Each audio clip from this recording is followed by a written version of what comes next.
Namaskar and hello. Welcome to the Hindu Live. I am Vijaita Singh. Today marks the first anniversary of the ethnic violence in Manipur. Riots and violence in the state have claimed more than 220 lives so far. Several others have been injured. Not to mention over 50,000 people who have been internally displaced, and 365 days later, they are compelled to live in relief camps. Additionally, there are scores of people who are still missing, including women and children. Today, I'll be joined by my colleague Abhinay Lakshman, and we'll try to give you a lowdown on what has happened so far in the northeastern state and the way forward. We will also try to speak to experts to get from the two communities who are involved in this ongoing ethnic violence for a better understanding of the situation. Abhinay, can you tell us about how it all started, the violence, and particularly the Manipur High Court order, which is at the background of the violence? If you could shed some light on that particular case. Sure. So what happened was the Meitei community has been asking for scheduled tribe status for at least a decade. From 2013, the most recent demand started. And they had approached the High Court for an order asking the governments to expedite the request. As a result, there was only one hearing in the whole case, and on April 19th, the order came out. It was made public. And as soon as the order was made public, people saw that the High Court had directed the state government to consider the inclusion of the Meitei community in the scheduled tribes list. So in the immediate backdrop of the order, all tribal communities in the Manipur state, which included all the Naga tribes and the Kuki-Zo tribes across hill districts of the states, had put up a strong opposition and were protesting against the particular Manipur High Court order. And protests were being organized for weeks because the order became public on April 19th. And the rest of April, protests were continuing in Naga parts of the state, in Kuki-Zo parts of the states, across hill districts, and with organizations like All Tribal Students Union of Manipur, who were organizing it. And amidst these protests, there was a march that was called on May 3rd, and that was again for all hill districts by ATSUM, which is All Tribal Students Union Manipur, which included Naga tribes, Kuki-Zo tribes. Everybody was protesting and holding a march that day. The marches were held peacefully. And while these marches were being held, the violence sparked from Churachandpur and Imphal Valley. And then it just became a Kuki-Zo versus Meitei communities that got involved in the conflict, with the Naga communities taking their hands off completely, but keeping their opposition to the ST demand very, very firm. To give a perspective here about the demography in Manipur, if you could explain the number of tribes there and the composition of the Meitei community, where they live, and the distinction between valley and the hills, because many people would not know these intricacies. The state is structured in a way where there is a central valley. That's why the capital is Imphal, and most of the state's critical resources like public health infrastructure, schools, connectivity, roads, a lot of it is concentrated in this valley area. And the hill districts are surrounding this valley, with pockets of smaller valleys in these Mostly hills. Forest. Mostly forest Reserve and hills. forest. Yeah, parts of it are continuing to be declared as reserve forest.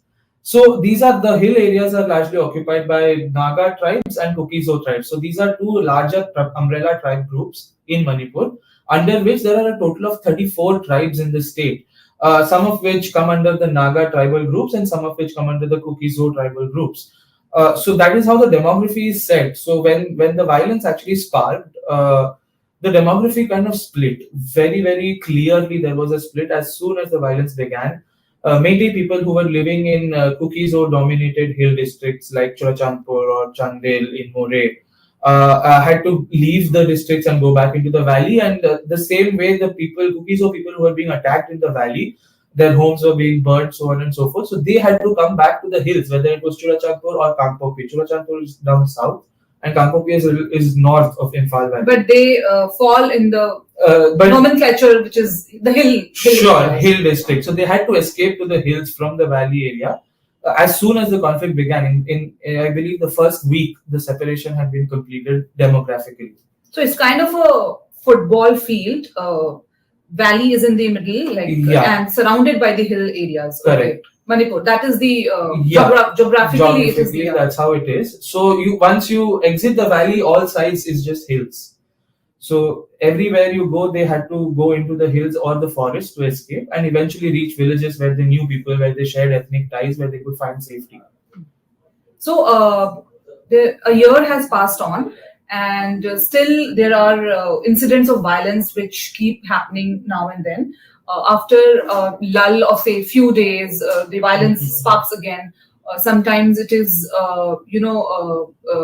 to protest the entry of say the state police or the central forces. So you never know what can trigger the violence in the state. It is still on the edge. Yeah, very much. The state is on the edge. Even as soon as recently as the elections were happening, when we were meeting people and interacting with people in the valley, in the hills. So I would like to interrupt here. Manipur Lok Sabha elections were held in Manipur on April 19 and April 26. Correct. So there are two seats, Lok Sabha seats in Manipur. Inner Manipur and outer Manipur. Yeah, that's if right. you could, and Abhinay had traveled to Manipur to cover the elections. And if you could, right. Yeah. So, I mean, during the election, sure, they did manage to divide the elections in two phases. The first phase was supposed to be the areas that were affected by the violence, which included all of the inner Manipur constituencies, which has most of the valley districts and Imphal Valley districts, and our parts of outer Manipur area, that the hill districts that were occupied by the Kuki-Zo, dominated by the Kuki-Zo people. Again, the first phase of voting happened. There was a lot of disturbances reported all over the valley. 11 polling stations had to be going for repoll. Similarly, on the second phase, also when the Naga areas were voting, some of the polling stations, about 6, had to go for a repoll because of disturbances, although they were differently, politically different reasons that were causing the disturbances.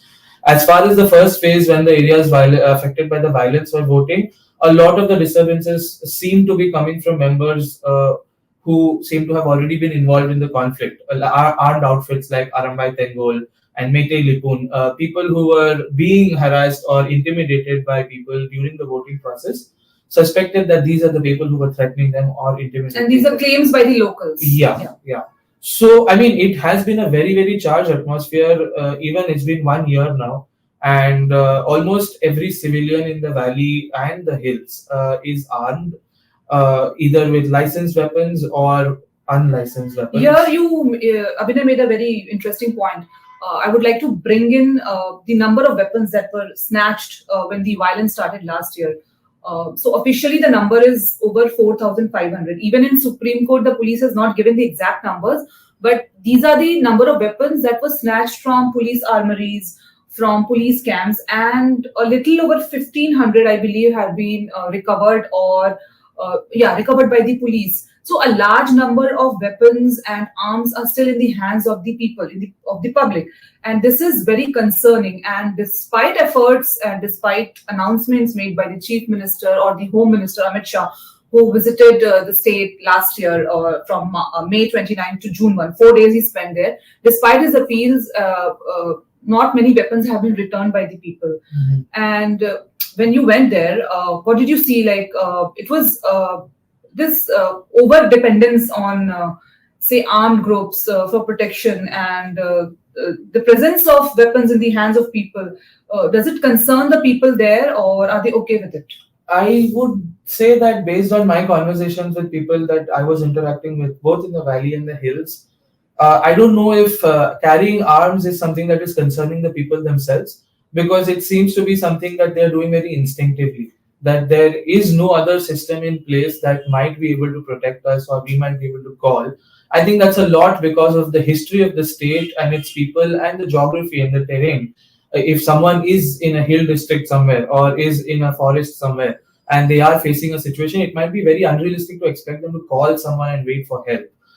So in such an atmosphere, the fact that they are dealing with a conflict, I think it's a very instinctive and natural thing for them to want to own a weapon, is what people have conveyed in conversations that I've had with them. But I think it's more about how much on edge they are, that any civilian that you might interact with on the streets, be it in the valley or the hills, might be armed, whether it is a licensed weapon or not. There are so many people who have freshly applied for licenses in order to be able to legally own guns to protect themselves. During the election also, the police are supposed to recover licensed weapon in order to conduct safe elections. Very few weapons were able to be recovered during the election also for the election process. So I mean, it's there is a driver I met in the valley who is very clear that they would not have had access to these illegal weapons that they are carrying around with them had the state also not made some concessions and allowed that to happen. So to a large extent, I think it is authorities implying that it is okay for civilians to carry around weapons because the situation is this tense right now. This also shows a lack of trust in the system, maybe. And we recently saw, like last month, the police had laid down arms to protest the attack on them by armed civilians. So that is also a phenomenon that is happening there. And plus this total lack of say trust in the system, that is also there. Very much so, and I would also stress on the fact that the armed groups that have come up now recently, who have armed themselves even more than they used to be, like Arambai Tengol, who are running camps and passing out parades in the state right now. So the political messaging that they are they are giving out to the people is also important and is responsible for this, because Arambai Tengol is positioning itself as the real protector, and to a certain extent, because of the way they dress with the fatigues and the bulletproof jackets and the arms that they're carrying, it is a projection of an image that these are the people who will give you safety. And in a lot of the instances in the beginning of the violence, where attacks were happening on Kuki-Zo villages, on Meitei villages, the people who were trying to protect the villagers were always civilians who were coming in with their arms. And very rarely was it security personnel who were taking the villagers seriously or coming to their rescue. In a lot of complaints, we have seen Meitei people accusing certain security personnel of not responding to calls for Same with Kuki-Zo. But the same with Kuki-Zo, where they are accusing the Manipur state police apparatus of not helping them and thus being complicit in the attacks. As far as the police laying down their arms against Arambai Tengol, one important point I think is that for a long time of the conflict, the Manipur state police personnel have been accused of being complicit in certain raids that Arambai Tengol and Meitei Lipun were being carrying out. But I think eventually there have been some more conflicts that have been coming up within those circles between the Manipur police, the Arambai Tengol, and some valley-based insurgent groups right now, who are trying to occupy like kind of a political space also, get support from people. And there is some kind of a conflict going on between these groups in the valley as well, which is complicating the situation even more. But there is also the presence of armed groups in the valley, in the hill areas, especially among the Kuki-Zo. There are 26 insurgent groups that are currently in peace negotiations with the center and the Manipur government. And the Manipur government has clearly suggested to abrogate the suspension of Operation Spam that they are in with Kuki-Zo group, so much so that when the pact was up for renewal on February 29 this year, the state did not send its representative. So it's in a limbo right now. It's in operation, but the notification has not been out. And the Meitei civil society groups, they also accuse the Kuki-Zo groups of instigating violence because they say that their weapons and they carry sophisticated weapons, and their weapons are not being checked. Nobody is keeping a check on them where they are moving, and they can easily launch an attack on the valley area. So this is to protect us. So this is where the role of the state or the center comes in, that they have to bring in a semblance of say law and order. And what the central government has done so far is they have created buffer zones between hills and the valley areas. So these buffer zones, the central forces are deployed, say the army or the CRPF, the BSF, the ITBP, so that people who are not from the state, to bring in a sense of security to both the communities. But even then we have seen that violence continues, and people from hills and valleys, they continue to attack each other. So that is also a reality, and for that to stop, I think much more needs to be done by the central government and the state government, because law and order is their responsibility, and you cannot be expecting civilians to toe your line if you don't show an initiative or seriousness to solve the situation. When you were there in Manipur, I read your reports. The people were demanding that the Prime Minister has not been there even once, and the Home Minister was there once last year, and the second time he went for an election meeting. Right. So could you tell us about the anger against the central government? Oh, very much so. I mean, let's start with the buffer zones. I would say that sure, the buffer zones have been established in areas that might require some kind of a buffer, but I don't know how effective the way they have been set up is. Because initially, I remember the beginning of the conflict when we had visited, the buffer zone had a couple of checkpoints, 2 checkpoints. By the time we had gone for the elections, there were 7 checkpoints. These checkpoints are manned by whom? Manned by several different security personnel. So when you are entering the hills from the valley, it starts with the Manipur police checkpoint on the valley side. And as it progresses, it comes down to central security forces. Okay. So it will be Manipur police, then BSF, then CRPF, then Assam Rifle. And then by the time you enter the hill district, the final checkpoint is one that has been set up by the Kuki-Zo people themselves for their protection. So they are checking whoever is coming absolutely to the hills. Okay. Yeah, and there is an entry system where they are making sure that they are noting down the number of the vehicle that is crossing the border. I'm talking about civilian checkposts also noting down these numbers in order to make sure that they can absolve themselves of responsibility. Let's say something happens to this vehicle, they can say that we've cleared this vehicle from this checkpost and it's not on us. Okay. So these kind of systems have already been set up in the buffer zone areas. And see, as far as the central security personnel and their anger, people's anger towards center or the politics of it, they are very angry. Whether it is the valley, the Meiteis people who are living in the valley right now, or whether it is the Kuki-Zo people in the hills right now, nobody is happy with the way the center has handled the situation, because Meitei people on the one hand believe that the center had to do way more to rein in these Kuki-Zo insurgent groups, the 26 groups, because they believe that that is the source of this entire conflict. And on the other hand, Kuki-Zo people very firmly believe that the center did not do enough to save them from the alleged complicity of the state forces with the Meitei people. So anger is all around. In fact, I would say that anger is building against the state government among the Meitei people as well. For the longest time, they did see the state government as someone who would be on their side as far as this conflict is concerned. But that is also starting to wane off, because we're seeing incidents like Arambai Tengol becoming more powerful and police coming in conflict with Arambai Tengol. So they are also losing interest in whether the state can actually protect us, or is the state government just letting things go down for whatever interest it is serving them. So anger is all around, and definitely upset that not more attention has been given to the state by the center.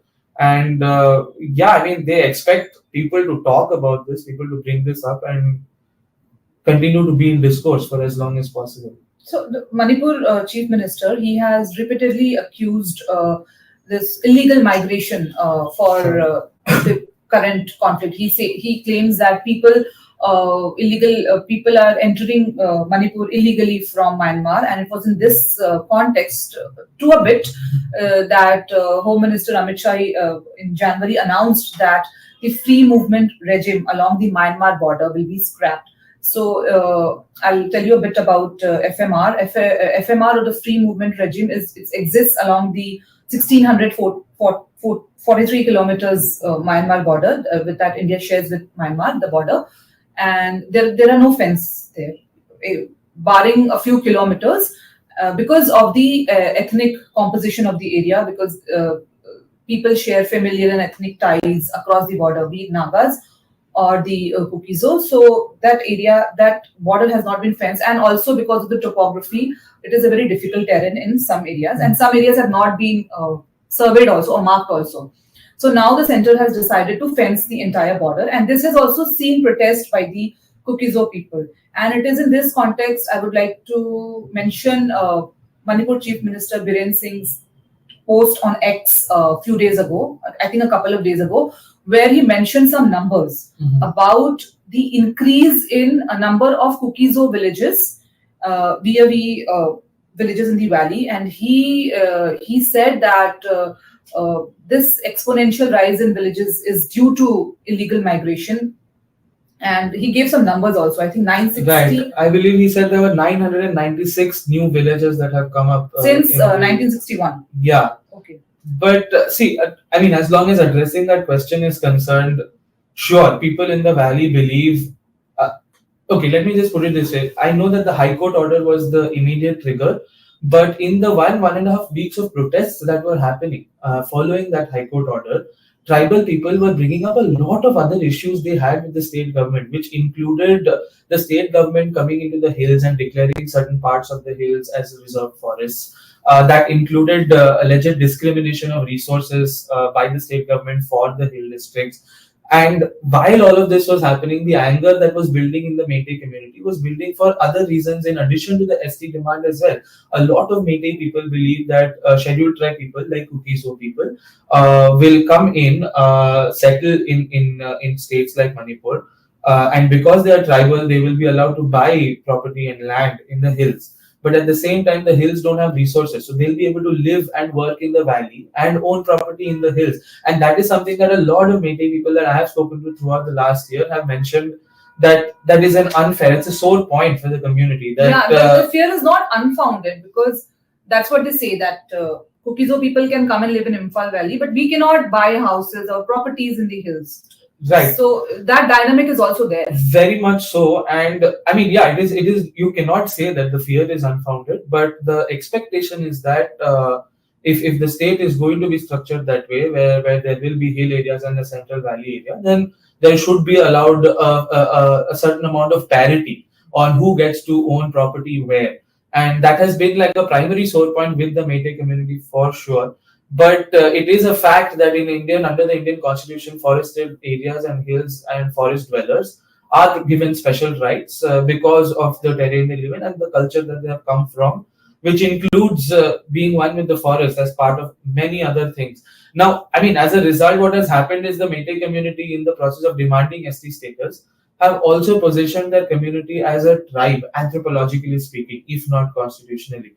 And their fight is trying to show that we have been a community that is connected to the forest. The forests are as important to our community as it is to any other tribal community. And so anthropologically, we are technically a tribe that you can trust the forests with, is the argument, like at the base level of what they're trying to say. But obviously, the opposition from the Kuki-Zo side has always been that it is an excuse to take over our lands for whether it's economic interests or the personal interests. It's not to protect the forest. Protecting the forest seems to be a bogey, is what the Kuki-Zo people will say of this argument. Right. But we still do not have an accurate picture of the increase in population in Kuki-Zo areas or say in the valley, because the census has not been held, the 2021 census. So. And when we compared the data of 2011 census with the previous census, we found that there was just 0.9% increase in ST population in Manipur. Right. So the increase in number of villages does not necessarily mean the increase in number of population. Maybe they're not being counted. Correct. That is for the state and the center to decide. Right. But this is what the data shows so Absolutely. far. And I would also argue that the data that the Chief Minister and the Manipur government themselves are providing to show that there is large-scale illegal immigration.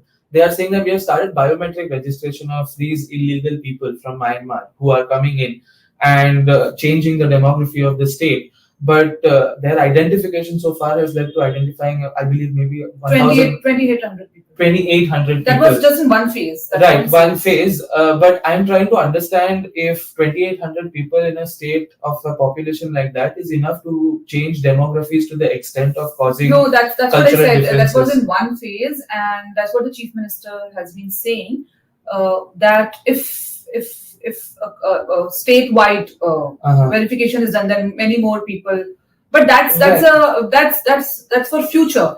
But as of now, there is another reason why many people came from Myanmar. There was a military coup in Myanmar. Absolutely. And there are close to 40,000 displaced people from Myanmar who are living in Mizoram. And some of them also came to Manipur because of the ethnic ties that these people share. So that is also a reason for a large number of for a movement of a large number of people from Myanmar. So that cannot also be discounted. And this was for this reason that the Home Ministry asked all the border states, northeastern in the northeast, to record the biometrics of people who have illegally, say, entered the state.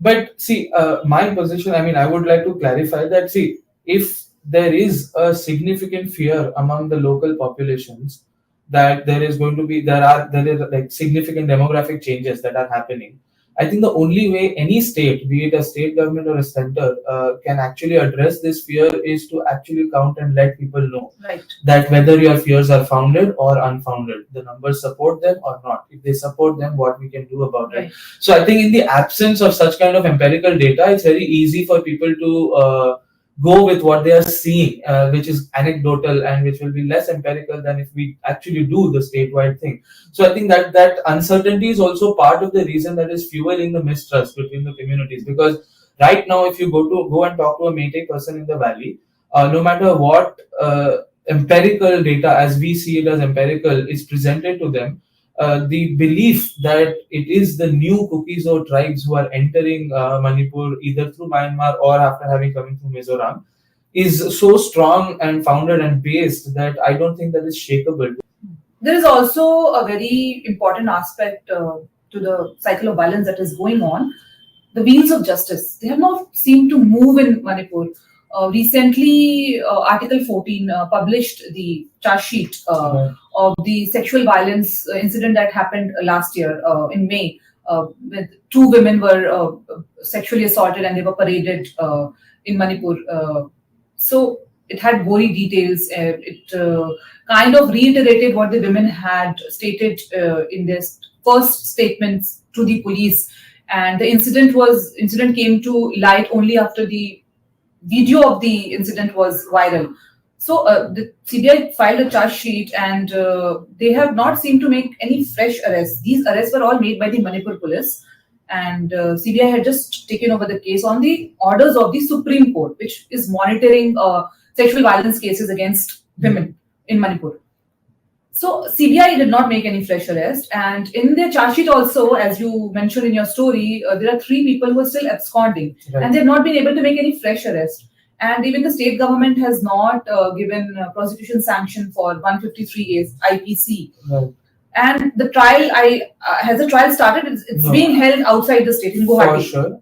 And I believe the trial will take a while to start because as far as the charge sheet has been filed by the CBI, they have also sought permission to continue the investigation. So they have to complete the investigation for the charge sheet to be taken cognizance of and the trial to begin. And that is something that is being repeated in a lot of the cases, because if we consider the entire scale of violence, we begin with arson of hundreds of villages, destruction of property, burning of people, mutilation, killing, murders. So if we actually convert this from a crime perspective, there's going to be hundreds of FIRs that Manipur Police, CBI, everybody needs to investigate, charge sheet, prosecute, and then try these cases. As far as we can see, it is a very, very slow process. CBI cases have been moved to Guwahati for the safety of the victims. And the 12 cases are there involving women. Violence against women. So in addition to the 12 cases, there are some other cases that the CBI is investigating with regards to the larger violence that have also been moved to Guwahati in order to protect the sanctity of the trial procedures and the court procedures that will be taking place. And I mean, it's a very complicated situation because let's say CBI makes an arrest or Manipur police has made an arrest and they arrested people from, let's say, Kuki-Zo community who have alleged to have attacked Meitei people. There is no way they can have these 2 people confront each other for the process that is required. Test identification parade has to be conducted virtually. They have to produce the accused in court. In this case, particularly, the test identification parade was done through photographs. Yes. Because the victims cannot go to a jail in the valley and identify. And you cannot bring the Meitei people to different places because they also have to be protected. So whether they're accused or not, my point being that in a lot of these cases, when the procedures are starting, it's very, very difficult for them to go from one place to the other, take the accused with them, do the confrontations that are needed. Let's say these Kuki-Zo accused who are accused of having attacked the Meitei village. They have been arrested by Manipur police, but this Meitei village is in Churachandpur district, let's assume, right? Now, in that case, it will be very difficult for the Manipur police to come into Churachandpur to make the arrest, number one. Number two, even if they have made the arrest in the valley, they will have to go back to the spot of the crime in order to show that we are charge sheeting this person for this particular crime, and this is how that crime was committed. This is when things have happened, and this is where things have happened, and that is not possible. I think on ground investigation is becoming more and more difficult as the split is widening over the months, because right now the Manipur police personnel who are posted in Kuki-Zo areas are either are non-Meitei for sure, are either Meitei Pangal, which is Meitei Muslims living in the state, or Kuki-Zo people themselves. There is nobody else in Manipur police who is posted beyond the Imphal Valley. It's a safety concern for them, and it's the same for Kuki-Zo people who are not posted beyond the hill districts and into the valley area. So you have to ask, amidst this communally charged situation where ethnicities are being held so close, the only expectation that can be held is you will ask the Kuki-Zo personnel in Churachandpur to investigate the crimes that have happened there, and you ask the Meitei personnel to investigate the crimes that have happened in the valley area where they are occupying. But in this kind of an ethnically charged atmosphere, I don't know to what extent the police personnel, the system itself will function, because there will be a protectionism that kicks in. Yeah, recently, when a member of the Kuki-Zo community, a police official, he was seen with village volunteers. He was seen posing in a photograph with the village volunteers, armed civilians, basically. That official was suspended, and what followed was violence against the superintendent of police in Churachandpur. His office was burnt down. His office was attacked, and the district magistrate's office was burned down. So that is also a very a possible situation there, where people think that action is being taken against not this community but my community, so I will go and vandalize and I will go and attack. So this is also happening there. Sure. And see, two aspects to that. Number one, you cannot stop police, whether it is Meitei police or Kuki-Zo police. Kuki-Zo groups have written to the Patsalgika committee, specifically asking that these instances are continuing. Please give us an update. So many instances have happened. What arrests have been done? Is Manipur police doing what arrests? In what cases they are investigating? What arrests CBI has done? They've asked for information so that we know, that we can see something is happening, action is being taken. And every time a violent incident has happened, they have written to the Patsalgika committee saying that please give us more information. This is continuing to happen. But the only response they get from the committee is, we have forwarded your request for information to the Manipur police. Rest is up to them. So my point being that, rightly so. I mean, what the committee so they cannot do anything, right? So after a point, I don't know how much longer the communities will want to engage with the committees, given that they are also in a position where they will not be able to bring things to the table and give certainty to the communities beyond some very basic statements, which is not what the communities are looking for right now. Right. At this point, can we bring in our experts from the two communities to speak on this? Who do we have? So we have Dr. Chinkhanlun Guite. He's a professor at Delhi University St. Stephen's College, and he has been involved with the Manipur Tribals Forum Delhi for the longest time, ever since the conflict began, and organizing protests and movements within the city in Delhi here. And from the Meitei community, we will have another professor, Professor Bimol Akoijam. He teaches at the Jawaharlal Nehru University. And incidentally, he has also just recently contested the inner Manipur Lok Sabha constituency on a Congress ticket, and he has plans to bring reconciliation.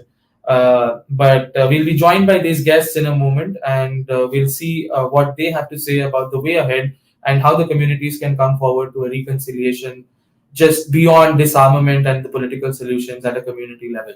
So I'll just begin. I'll get straight into it, sir.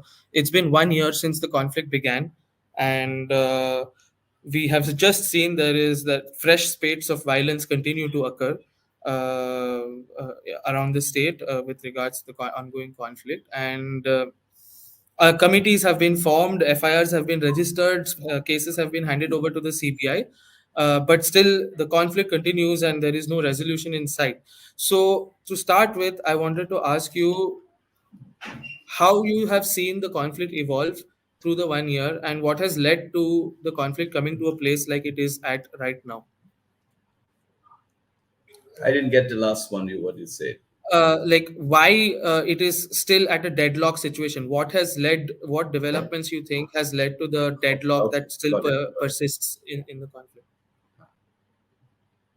See, first of all, you must understand that what is happening in Manipur is not a mere ethnic conflict, as people would like to say. It's not merely an ethnic conflict.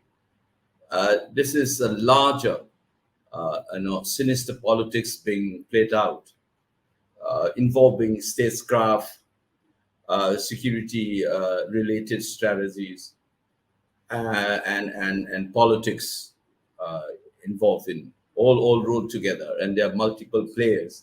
One of the key players is the Indian state. It is complicit in this crisis, particularly through its inaction. That is it. The fact that it has not reined in the violence for so long. This kind of conflict has never happened in India, in India's history. That is something that we must acknowledge. That's why things get more complicated. If the Indian state wanted to resolve it, it would have used its political will as well as military power or the security forces to rein in the violence long time back. You should remember that Manipur's population is barely, 0.24% of the entire country. A population of a district in Delhi, is quite similar to that. Such a small population, such a small area, with the fourth, most powerful military in the world, and a leadership whose political will is known to assert itself. And all put together, it makes no sense that the violence has been allowed for so long. And I think that's the way I see it. When you say that the stalemate continues, there is no resolution inside, is precisely because I think Indian state is complicit in this crisis. Right.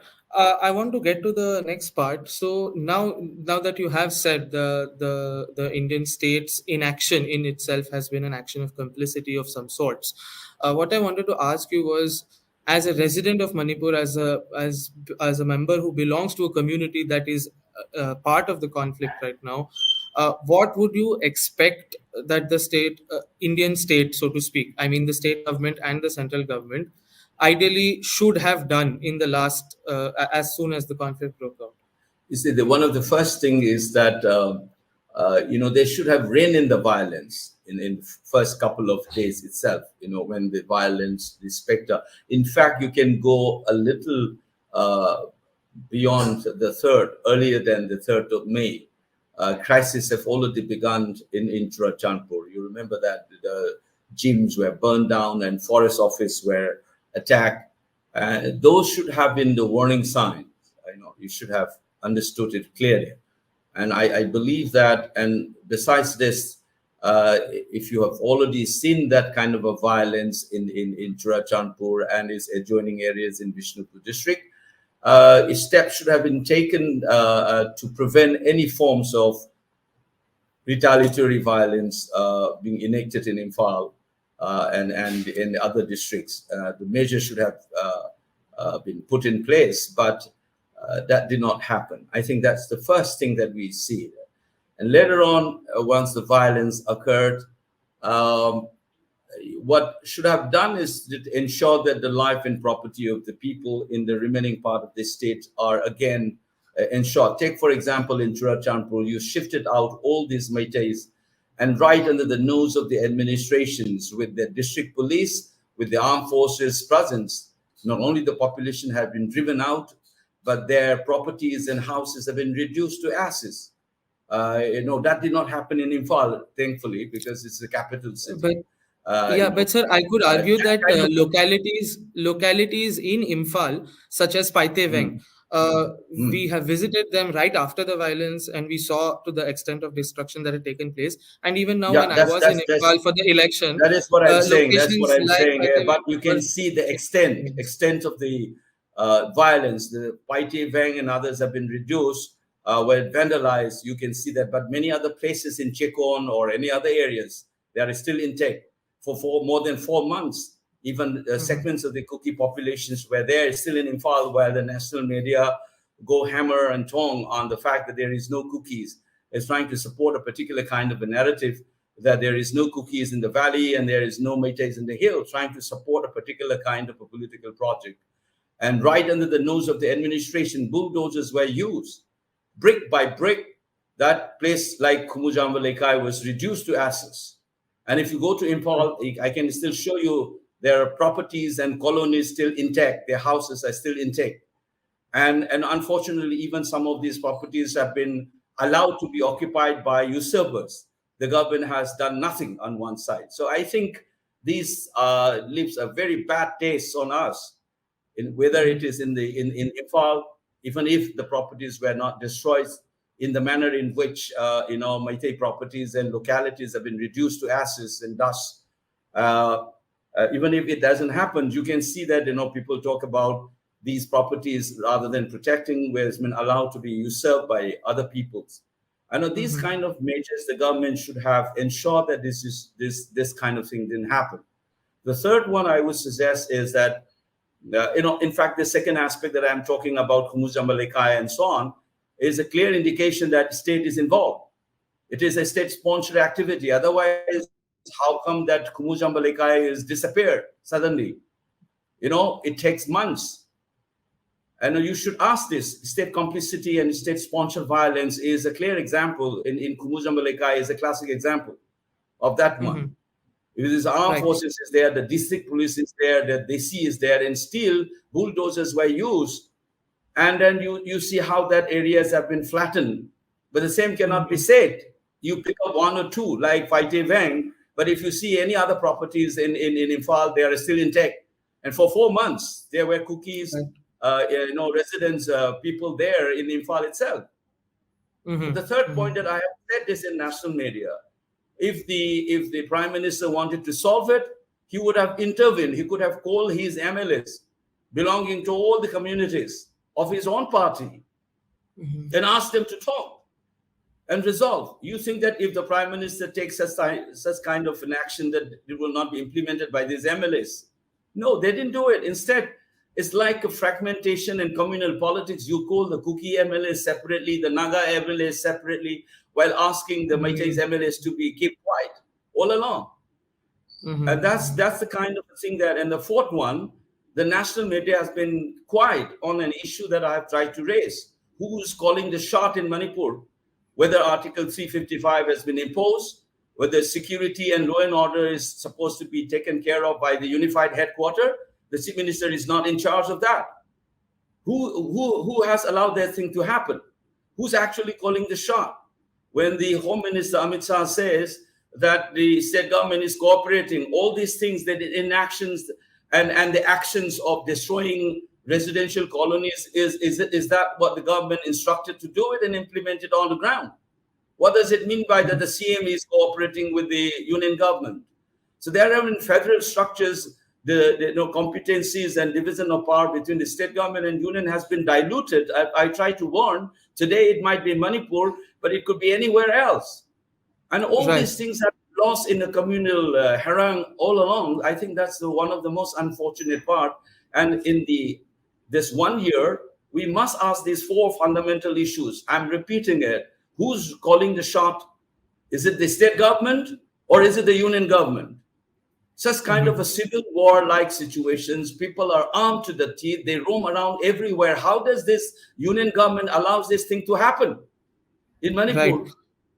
Right. And then you take no action whatsoever, and then you allow this communal harangue to go on, and ethnic cleansing is happening without even realizing it. Actual ethnic cleansing happens among the Meitei population. None of the national media has talked about it.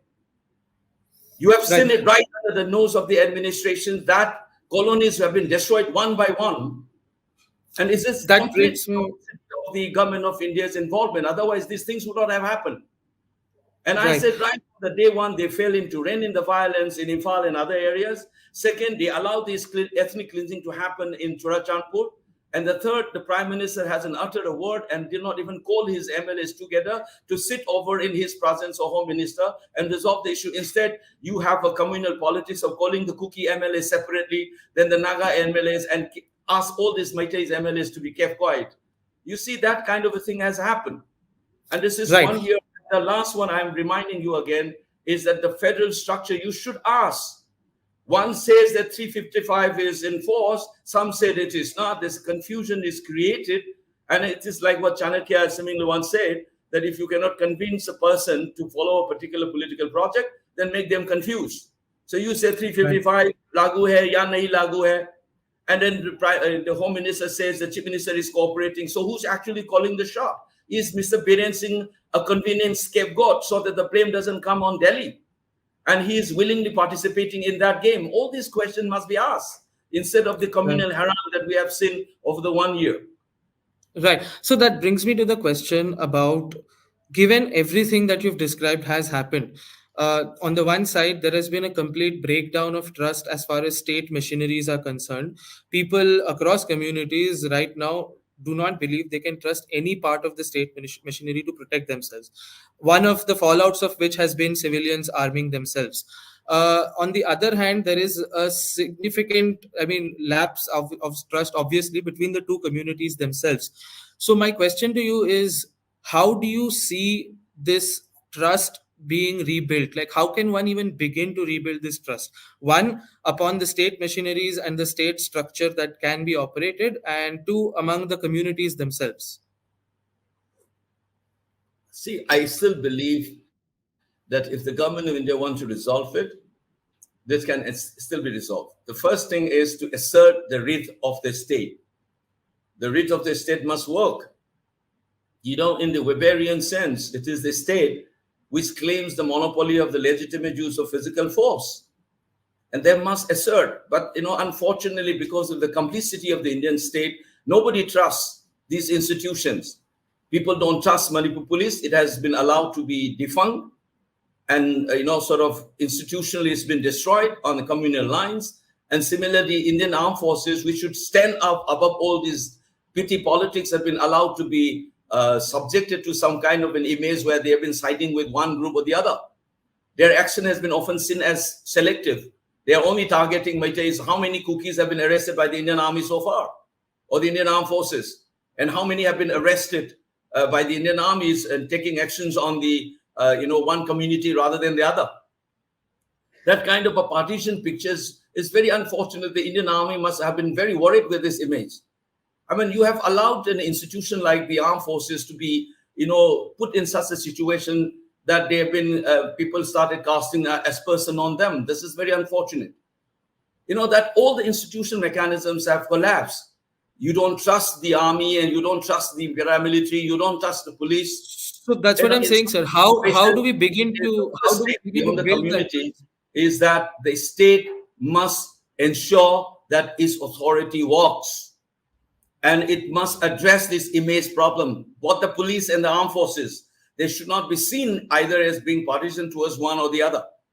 I think that image, psychological step must also be taken by the armed forces, including the Manipur police, must work hard and harder so that their image is retrieved.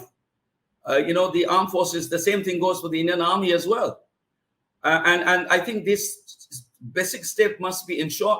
And I think the Prime Minister must call all these MLAs and make them sit together, even if their terms is going to end. I think the Prime Minister must do this. I don't know whether it is going to be possible with these elections around, but that is what at the state level, that must be done. And I have suggested this before. There could be vested interests of foreign elements involved in this whole crisis. Many people have commented on this. But I think those people who have lived in the state of Manipur for a long time, there is no way that they will not talk to each other. Until and unless the entire mechanism is controlled by external forces, only then you will not be able to talk. But I think that this people-to-people contact must start, and it's going to be difficult until and unless the state assert its authority. But I have suggested when the violence was relatively not long as as protracted as it has become, that you should have started a civilian people to people talk, and sort of a second channel. The government could have started with prominent citizens from the country as well as from the region.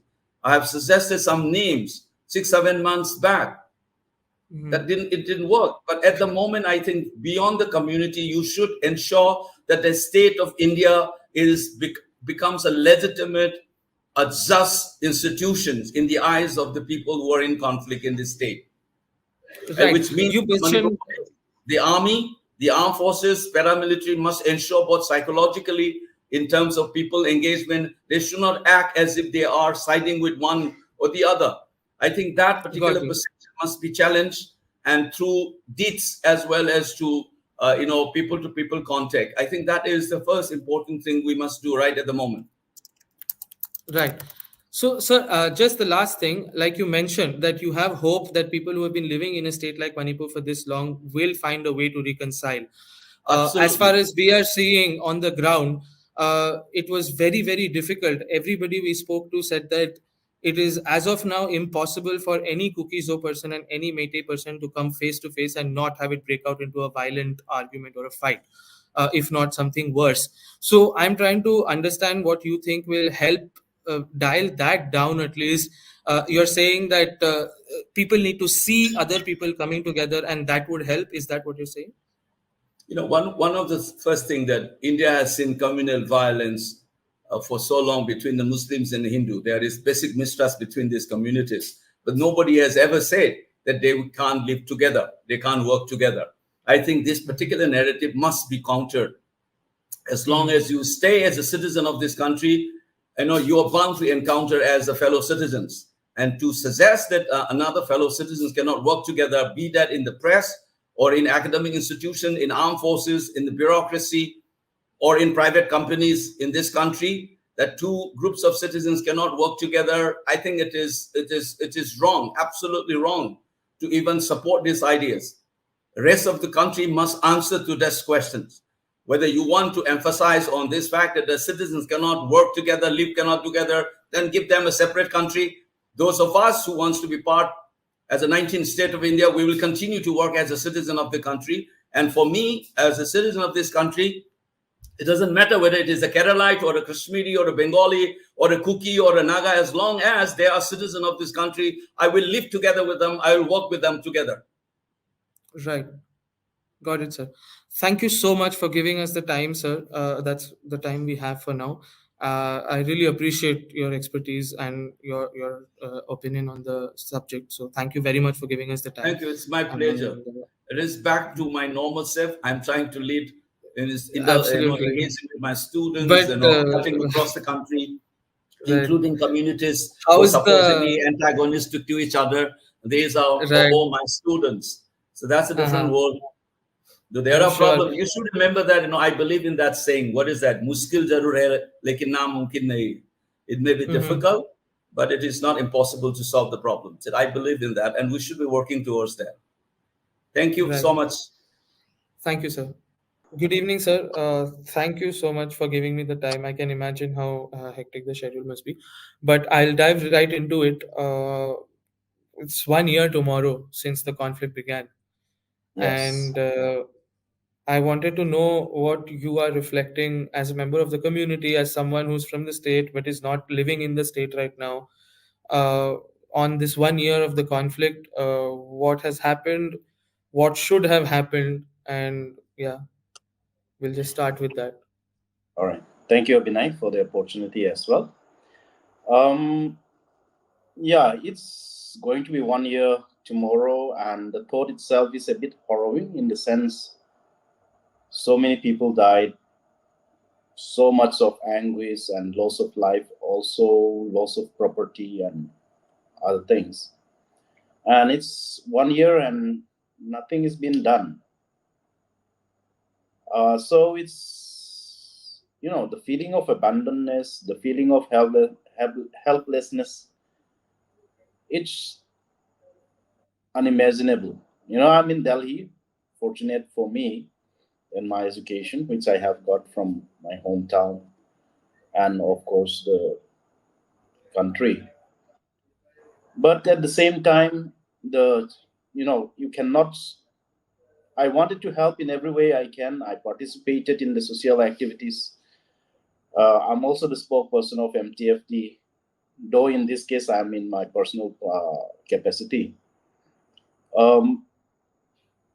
It's disheartening at this point. At the same time, uh, despairing, because the center is not doing anything. The state government, nothing can be expected, because you can see the disharmony in the state itself. You think, you look at the Meitei community, they are having difficulty finding their own center. If you look at us, the community who are discriminated, the tribals, the Kuki-Zo Mar community, our unity is breaking apart. I mean, apart. Things are a little uncertain. So, to be honest, it's very difficult to say what's going to come next. And of course, we are tribal for a reason. What tribal really means is that we never bow down to anyone. We don't get assimilated. That is why we never bow down to the Meitei king and become part of the Meitei community or the society. No matter how small the community is, as long as they are together, they tend to hold on to their identity. So that's the nature of a tribal. And that is still seen in the kind of context. I think that is why the reservation has been carried on till today, because of this, the tribalism that existed and that is inherent in the community to a certain extent. Though it is a little degrading to say it myself, but unfortunately I have to admit. So I believe the 1 year of suffering and the inability to unite the tribal together under one umbrella also shows the need for having a proper, administering from a proper caring leader who can actually look after the community, if you understand what I mean. Mm-hmm. We have been under the Manipur aegis, the umbrella of the so-called Manipur state. And over 70 years, we have been together in a sense, though discriminated, which means that, and this year, in this May 3rd, has tested whether we have come across and tried to grow beyond our small identities. But then I think that has failed. It has shown that has failed completely, because the state government is unable to make the tribal people feel at home for them to grow beyond their own community. I think that's one very good example and takeaway that I can look And at. why do you think that has allowed, I mean, the state government has allowed that to happen? Like, or why do you think the tribal communities that have been living in Manipur for so long have struggled this much with assimilation? Is it a unique situation to Manipur and the way that state is administered? Because there are Kuki-Zo people in Mizoram, for instance. I know that Mizoram is more dominated by Zo people and share closer ethnic ties. I wanted to understand what you think is unique about Manipur that allows for this kind of alienation of a people to happen. See, Abhinav, you must be aware that economy is something that can combine everyone. See, economy doesn't have color. Mm-hmm. Now, if the economic growth the development have been done properly, I don't think this would have happened. If you look at the kind of infrastructure and the growth that Manipur has, it is commendable in a lot of ways, because we have, RIMS, medical, Manipur University, and whatnot stadiums. Now, I think Manipur has hosted the Asian Games, I believe, I don't exactly know the year.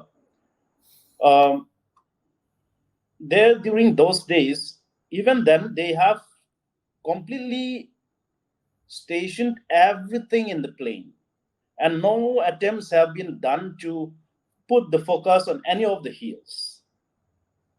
If you look at the development, the road work, there is no attempt at all to develop the hill areas, right?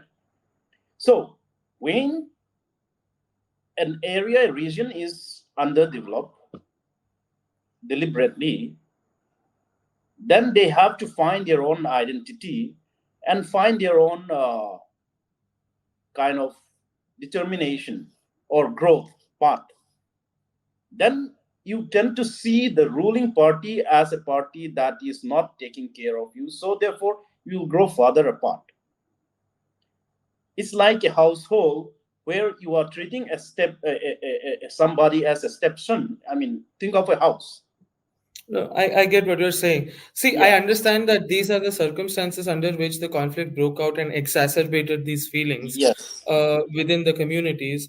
But I wanted to ask you about the way forward, because the kind of breakdown in trust that we are seeing in people, like on the ground, it remains. I was talking to Mr. Akoijam also. It remains in a place where no Kuki-Zo or Meitei person we have spoken to in Manipur over the year are willing to come into the same room to have a conversation, because they know that it will escalate into a violent outbreak.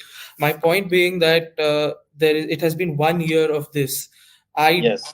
I in my reporting experience have not seen, or I'm not able to see, this community to community hate and mistrust dialed down. What my question is, as a community member, I wanted to ask you, what do you think it would take for the two communities to start seeing that it is possible to trust each other? Yeah. One request, Abhinay, please don't mind. Mhm. I would request that you use, instead of Kuki-Zo, it's better to use the Kuki-Zo-mi Mar, because even that nomenclature Sure. is something that we I hide from the. understand there has been So, some yeah, issue with that. Uh, yeah. for our So, understanding, let's say cookie zomi mar. yeah, But when I say, I mean, please forgive me, but when I refer to it, I'm referring to all tribes in that cookie zomi mar group. So in yeah. the cookie zomi mar community, those tribes and the mistrust that has been sowed, continues now. What I'm trying to ask you is, what do you think it will take for people from both communities to realize that it is possible to trust each other at some point in the future? This I don't really have the answer, but one thing I can, my imaginations come. I mean, like as long as my own interpretation and imagination goes, as a person who has suffered a loss in a communal void, uh, you know, these things never really heals, but people tend to accept the situation. If you understand what I'm trying to say here. See, it's not that if you try to heal and bring together, the hate is so much that it will only bring sparks and rekindle the entire episode again. But if you let the situation, for example, now that the Kuki-Zo-mi Mar tribals and the Meiteis are completely separated. Now, if you think that you can bring them together by some means, it will only create additional sparks and create trouble in a very fractured way. You understand? If you understand, if you try to force it, then some, even if some may come, some part of it will break off, and it will just, I don't know, make it worse, bad. But what I realize, having been in a communal roid and understanding, is that, but if you let it, make it in such a way that you let it cool the two things down as they are. For example, they are not separated now. You let it cool down, make them administer, or can say, for example, if you are having a state government which is completely with the Meitei and there is no governance in the hill, give them a little bit of governance, let them cool down. You see, they are living in the same geographical area. So therefore, though there is certain kind of a zone and separation, if things cools down and economy started growing, and then there will be a need to, the circumstances will make sure that they have to communicate. If you try to force it, see, tribals and Meiteis the same, it will not work. But as circumstances grow, they will need to communicate because of the need and the economy need and the geographical need. and that will slowly, like your wound, that heals together. No, instead of pulling the entire skin over to one another, you just let it heal. Then it will heal and suture through slowly and come together slowly, and have a proper economic growth in itself. So therefore, my idea is not to simply say peace and bring the whole thing together at one go, but just to understand that the separation has happened, the chasm is too wide. Therefore, let them cool down on their own, give them a little bit of leeway, in the sense that let the Meitei govern the state government that is going on. Let the Meitei do it. If the center need to govern the hill area, let the center govern it. And then, as they cool down, living in the same situation, with time they will communicate, they will work together, they will, neighbors cannot fight and hate each other forever. Of course the hate will remain until unless this thing, but slowly the generation will tend to forgive each other because of their need of economic relationship and geographical connection. So I think that Right. for now, that is what I see. I understand where you're coming from, but what I wanted to ask is, what you're describing is letting things sit the way they are and hope time heals the situation. But I'm trying to Not ask just what simply other. sit, no. Mhm. Yeah, what I mean is, see, the hills cannot be without governance. You got my point, right? Now the state has its own governance. That is the Meitei government. The Manipur state government is completely alienating the Kuki-Zomi Mar community. So therefore, if they are having a part of it, they can no longer be a part of governing the Kuki-Zomi Mar community. So therefore, the center has to make a kind of adjustment there. They want to or not, they will have to, because it's very difficult to imagine that. See, the exodus never happened anywhere else in India except for the partition. So when exodus happened, you see, partition means partition, the two things separated. Even now exodus happened, so it's separated. So therefore what I'm saying is, instead of saying, come together and all, let them come together on their own on an equal term. Now they are not treated in equal terms. See, coming together has to be on equal terms. So to make it equal terms, you have to give a certain amount of autonomy to the Kuki-Zomi Mar community. Only then can you come it together. If the Kuki-Zomi Mar are again to come under, where the Meitei community are still keeping on saying that they will alienate, they will eliminate, that will not work, right? So you Right. understand what I'm saying? I do So get it. therefore, the two has to be on equal terms. Not that they are equal population, but still on an area base, and as a human being, we have the right to live, the right to dignity, and natural justice. That's all is being. That is all the Kuki-Zomi Mar communities are demanding. So Right. therefore, the right to exist with dignity is what is being asked, because the Meitei community, who has a complete control of the state government, are not ready to give them their rights. They have chased them out of Imphal, the capital, which, if we say that in Manipur, we are part of Manipur, so we have as much right to the capital as anybody else, irrespective of population. Do you agree? Right, but the argument here is that Meiteis argue similarly they have as much right on the hills as do you. I mean, I know that the hills and forests have separate laws protecting rights of forest dwelling people and scheduled Yes. tribe people. I understand that, but See, Abhinav, that we is should the not same confuse. No, logic that is Abhinay, used. let's not confuse something. A definition or a right defined for your own greed is different from that is given by the Constitution, if we are going to respect the Constitution. Do you agree to that? Hmm. Go ahead, make your point, sir. So, if you agree to that, then they cannot use that to actually chase us out. Okay. If they want, there is a legal system, they can do that. Everyone has the right to protest, everyone has the right to ask, but not take the law in your own hand and kill people and chase them out. Now, if as a human being, if we cannot condemn that, then the strong, it's survival of the fittest. We are no longer a civilized human beings. You got my point. We are no longer, it will be like, okay, whoever is strong can take over anyone we want. Right. So No, I therefore, do get what you're I saying. disagree with what you say that they have as much right to the hill as. No, that's not how it was defined. It was Mhm. Manipur as a thing because hill area is has its own disadvantage. They were given a certain protection.